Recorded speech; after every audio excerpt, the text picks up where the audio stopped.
You probably won't be surprised that every person on this dais is going to say, yes, we need to raise revenues.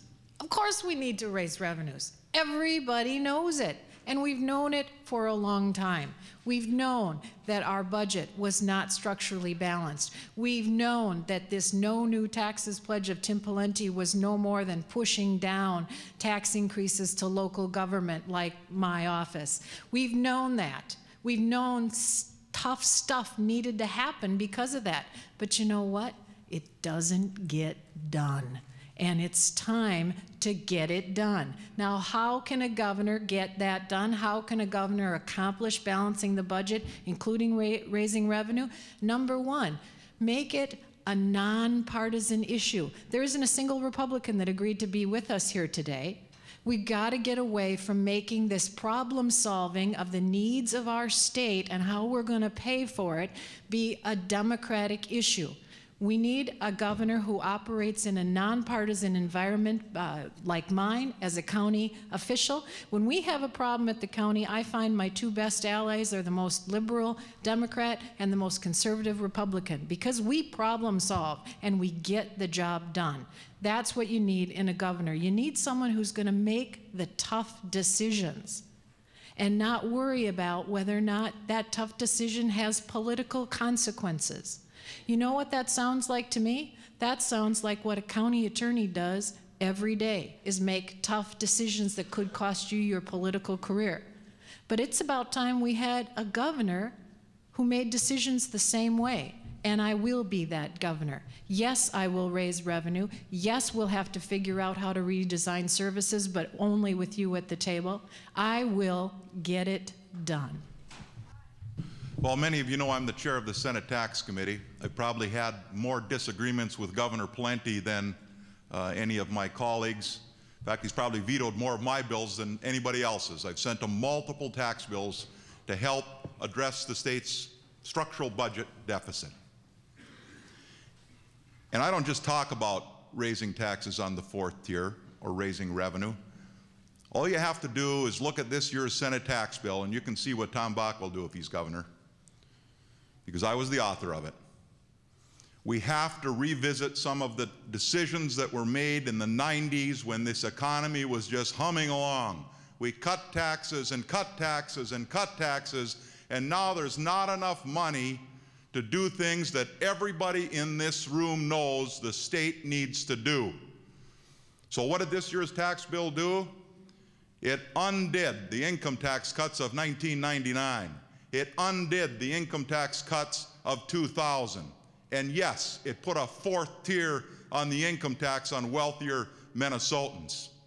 But even all that together, and it's pretty bold, going back to the 1998 tax rates and putting a fourth tier on, raised $2.2 billion. This problem is much bigger than taxes. We have to figure out how we stimulate this economy and get Minnesotans working. 200,000 people are getting an unemployment check today in Minnesota. That's unacceptable.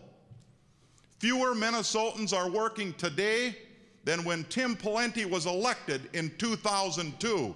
Now there's a gubernatorial legacy for the governor. And if we got to get this economy going, if we're going to get the revenue coming in so that people like you and Elliott sitting across the table from the state negotiators can get a wage increase, we got to have more revenue, and it comes from tax revenue and from putting Minnesotans back to work. Well, friends, I think that when the voices start to raise, the work doesn't get done. And what I've been all about is getting the work done in a bold way.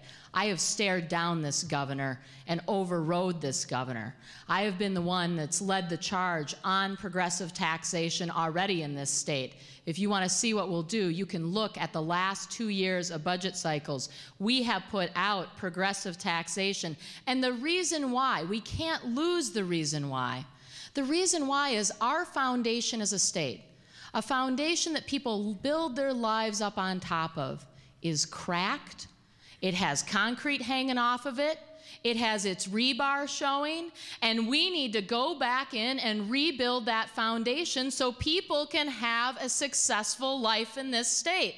That includes a reinvestment in our education system, in our libraries across this state, which I have been a champion of, getting the first increases for libraries in 20 years in this state, being able to fix the broken health insurance system in this state, and also being able to have better roads and bridges, broadband and cell towers across this state. If we want to grow, then we have to put the foundation back together again.